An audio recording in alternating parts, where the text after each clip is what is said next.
Salut à tous, j'espère que vous allez bien. Aujourd'hui, on se retrouve à Stade, en Suisse, pour l'événement du Supercars Honor Circle. C'est un rassemblement de milliardaires, on va dire les choses franchement, qui a lieu du coup en Suisse. L'année dernière, c'était à Andermatt, j'avais pas pu aller. Et cette année, c'est à Gstaad, dans le canton de Berne, pour ceux qui connaissent. Avant toute chose, n'oubliez pas de vous abonner à ma chaîne YouTube pour suivre l'actualité et toutes les exclusivités que je mettrai sur la chaîne. Allez, c'est parti. Je vous présente la nouvelle Ferrari Roma. Je découvre la voiture en même temps que vous. C'est la première fois que je la vois pour de vrai et elle est magnifique. J'étais pas du tout fan de la ligne. On dirait un mélange entre une Ferrari et une Aston Martin. J'étais vraiment pas fan. Mais là, en la voyant pour de vrai, je sais pas comment elle rend en vidéo, mais globalement, le coup de crayon qu'on a comme ceci sur la voiture, vraiment, elle est magnifique. En blanc, un blanc un petit peu foncé, un petit peu nacré. Elle est hyper intéressante, cette couleur. Franchement, c'est... Et regardez comment elle est courbée, là, comme ceci. Vous avez vu? En fait, là, ça descend. Après, ça monte. Là, ça fait une sorte de petit béquet. Et après, ça redescend comme ceci. Attendez, je vais me mettre vraiment face à la voiture et là vous allez voir. Vous avez vu comment le capot il est incurvé, le capot avant, et vous avez vu la calandre avant là comme ceci qui nous fait penser aux Aston Martin. Au niveau de la puissance du moteur, on va être sur un V8 de 3,9 litres, 3,9 litres pour 3855 cm3, 620 chevaux de puissance, 760 Nm de couple, c'est énorme pour un 4 places. Au niveau de la boîte de vitesse, on est sur une boîte séquentielle à 8 rapports, donc on avait eu 7 rapports sur la 488 GTB, sur la 812 Superfast, sur la 488 Pista, sur la GTC4 Lusso et sur la F8 Tributo. Et cette fois-ci, Ferrari passe sur la Roma à une boîte automatique à 8 rapports, qui explique la vitesse de pointe de 330 km/h si je ne dis pas de bêtises. Tout le spoiler avant comme ceci, comme vous pouvez le constater, est en carbone. Et regardez, là, vous voyez comment ça plonge là comme ceci. On dirait que c'est deux parties de la voiture qui sont complètement différentes, la calandre avant et le spoiler avant.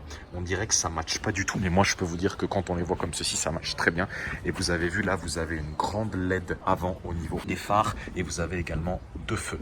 Un au-dessus de la LED et également un en dessous. On va retrouver bien évidemment le logo Ferrari présent juste ici devant le moteur. Le coup de crayon sur celle-ci, vraiment j'adore. Au niveau des freins, on est sur des freins carbone céramique 390 mm étrier 6 pistons à l'avant. Et au niveau de l'arrière, 360 mm étrier 6 pistons, également en carbone céramique. Même nombre de pistons à l'avant qu'à l'arrière. Et ça, je pense que ça peut s'expliquer par le fait que c'est une 4 places 2+2. Les vitres sont teintées, donc je ne sais pas si vous arrivez à voir à l'intérieur. Voilà. Attendez, j'essaie de vous montrer un peu. Voilà, donc intérieur cuir rouge, je vous montre rapidement hein, parce que sinon je vais me faire engueuler. Voilà. Et là, du coup, vous avez le volant en cuir comme ceci. Et vous avez vu que le start and stop maintenant c'est digital là. En fait vous mettez c'est une voiture qui est extrêmement digitale. Il y a presque plus d'un, vous voyez la nouvelle console là comme ceci avec le grand écran du coup d'une dizaine de pouces environ et le start and stop il est digital. Vous voyez là c'est écrit engine start and stop, vous avez juste à mettre votre pouce et appuyer sur le frein, mettre votre pouce pardon et ça va directement démarrer la voiture. On retrouve des nouvelles ouvertures de portières à Ferrari parce qu'avant il y avait le petit morceau qui dépassait, désormais il n'est plus sur la Roma. Le bas de caisse ici, tout ce que vous voyez là c'est du carbone comme vous pouvez le constater. C'est sublime. Et la couleur, un beige un petit peu nacré là comme ceci, j'adore. Les pneus sont des pneus Michelin qui sont des pneus extrêmement polyvalents, ne l'oublions pas, à la fois adaptés pour la route et lorsque vous voulez pousser la voiture sur circuit. Tout le diffuseur arrière également est en carbone comme ceci, comme vous pouvez le constater. Les sorties d'échappement d'origine donc comme ceci, avec deux doubles sorties de chaque côté pour le V8 double turbo. Voilà à quoi ça ressemble le 3/4 arrière d'une Ferrari Roma.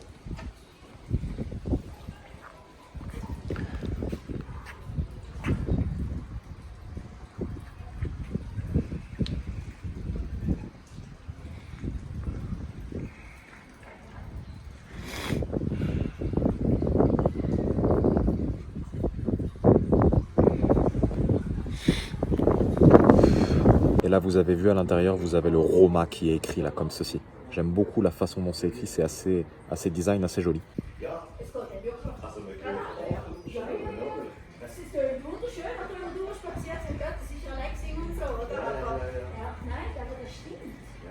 Et en fait, le but de la Ferrari Roma, pour Ferrari, le but c'était de construire une GT sportive et confortable. Une GT un petit peu moins tape-cul, si je puis dire, que les autres. Dites-moi ce que vous en pensez dans les commentaires de cette Roma. Moi, je la trouve très belle en tout cas. Allez, on continue. Du coup, en fait, le nom Roma, c'est pour le 150e anniversaire de Rome, la capitale de l'Italie unifiée.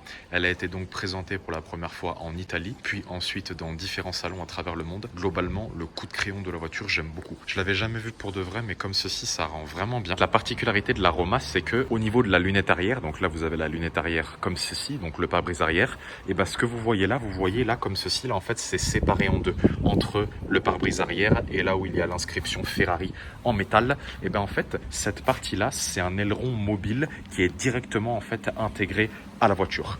Voilà une des particularités de la Ferrari Roma. Les feux arrière, vous avez vu comment ils sont. Je crois qu'on n'a jamais vu ce design chez Ferrari, on va pas se mentir. Ils ne clignotent pas les feux, c'est juste l'effet d'optique avec le téléphone qui donne cette impression. Rassurez-vous. Vous avez vu la forme des feux. C'est un petit peu une forme, un mélange entre un ovale et un rectangle. C'est assez bizarre. Et vous avez du coup deux doubles feux de chaque côté, comme sur la 488 Pista et la 812 Superfast. Ferrari Roma. Moi, ce que j'adore, c'est cette calandre avant. Là, il n'y a pas photo. Franchement, c'est tous les trous qu'il y a là comme ceci. Regardez ce que ça donne. Magnifique. On dirait la fusion entre une 488 GTB et une Aston Martin DB11. En plus, vous voyez, ces jantes-là, ça ressemble quand même à des jantes de 488 GTB, retravaillées quand même, parce que sur la 488 GTB, les rayons sont plus rapprochés, mais voilà, on s'en rapproche quand même. Au niveau des rétroviseurs, les rétroviseurs ne sont pas en carbone. On a les rétroviseurs qui sont moitié de la couleur de la voiture, moitié noir, et on retrouve également une caméra juste ici, sous les rétroviseurs, qui vont permettre de donner une vue à 360 degrés de la voiture. C'est une 2 portes, bien évidemment, mais il y a quand même 4 places. Et voilà, c'est terminé. J'espère que ça vous a plu. J'ai essayé de vous montrer le maximum de choses. Dites-moi ce que vous en avez pensé dans les commentaires. N'oubliez pas de vous abonner, pouce bleu, plein de vidéos à venir. Et je vous dis à très bientôt pour de nouvelles vidéos. Allez, à bientôt. Ciao, ciao.